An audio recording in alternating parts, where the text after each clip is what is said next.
man, real proud women are back. And I don't know if it's a coincidence, but it's also that the McRib is back.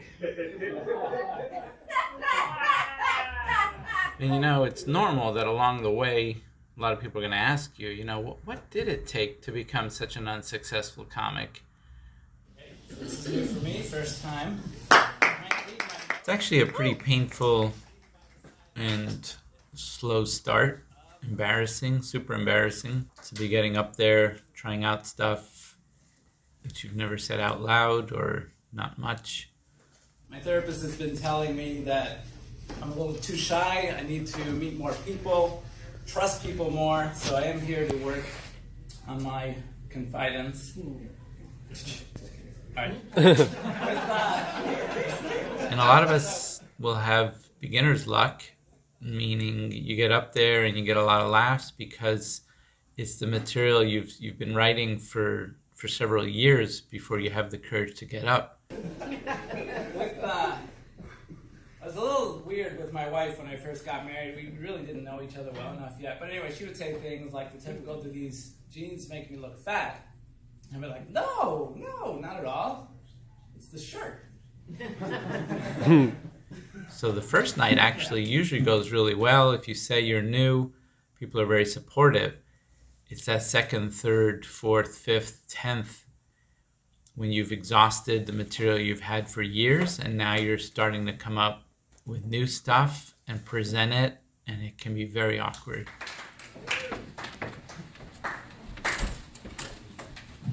Thank you, Stephen. All right. So I'm just this is my third time out, trying to get comfortable up here. Don't feel like I know what I'm doing yet. That does work better. It just always looks like I gotta bring a little sanitizer or something. After about my third time up, I realized a lot of the comics were supporting each other and had become friends, and I felt left out.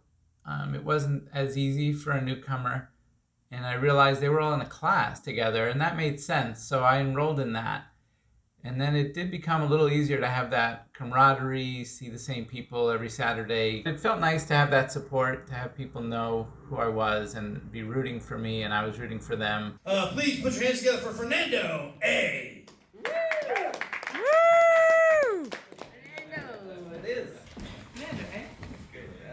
The Monday nights were pretty brutal because there'd be so many comics. Sometimes you wouldn't get to go till 11:30 or 12, and I had a day job. Some of those guys were really counting on comedy. They said they were living in their cars. I wasn't going whole hog like that. I kept my day job, and then you'd put on a big showcase after 6 weeks. So by then I had appeared about 5 or 6 times on stage with the class and 5 or 6 on my own. Come to the stage, super duper funny. Please make it loud for Fernando Alessandro.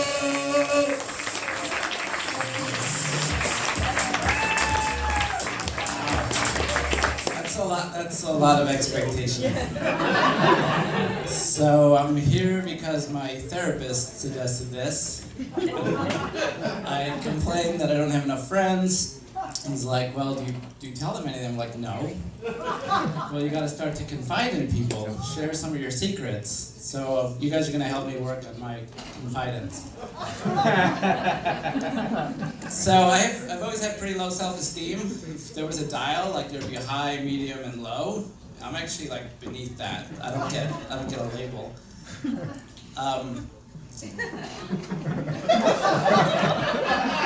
So let's see. So my wife is pretty tough on me, and some days I get home and I'm like, man, I'm extremely pathetic. And she's like, don't exaggerate. You're just average pathetic.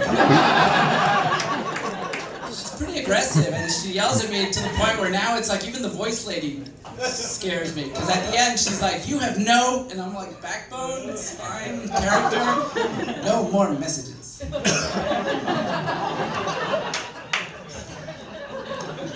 My wife does not really prioritize me, especially since our son was born 4 years ago. So there's him, there's her kitchen, which makes me feel like I'm an intruder in. She's gotten to buy fancy sheets and, towels and her glassware, and then there's me.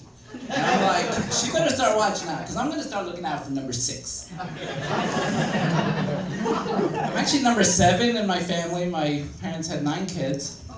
So I'm number 7, and the first 7 were born within 8 years. So, conveyor belt. Babies just keep coming out. And they came from Chile, South America. And let's see, my father is a pathologist. He's retired now, but the kind that, they cut up the bodies to see what really killed people. It wasn't police work. It was just I don't know who else needs to know, but it was like, yeah, it was the Tony sandwich. But Chileans we're very formal. They don't I eat with my hands, but my parents will cut up pizza, fruit. It's always with a fork and a knife. And you should see my father eat chicken. Because from cutting those dead bodies, there's nothing left on the bones. We never had a dog, but the dog would be like, what the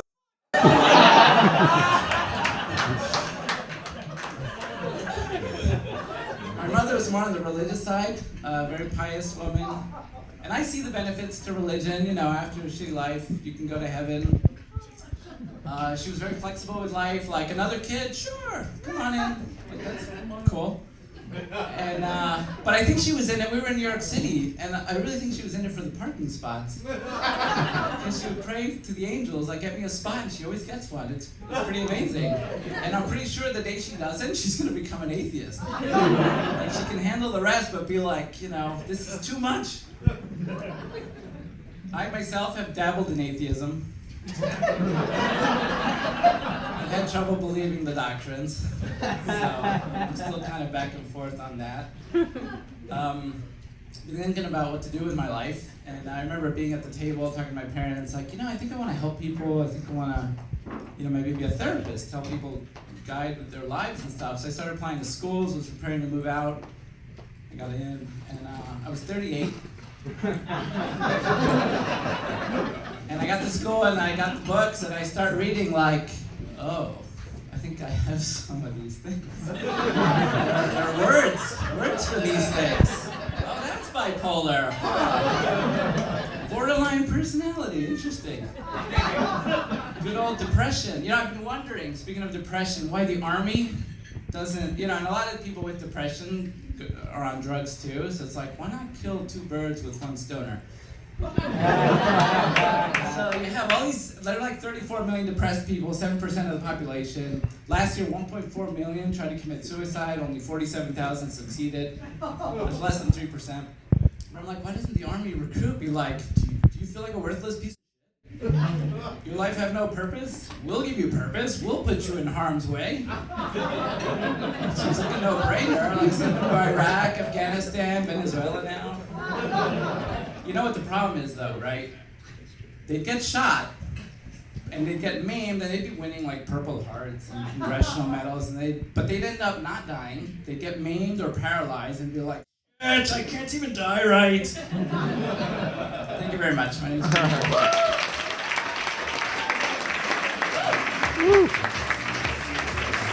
Fernando Alessandro, everybody.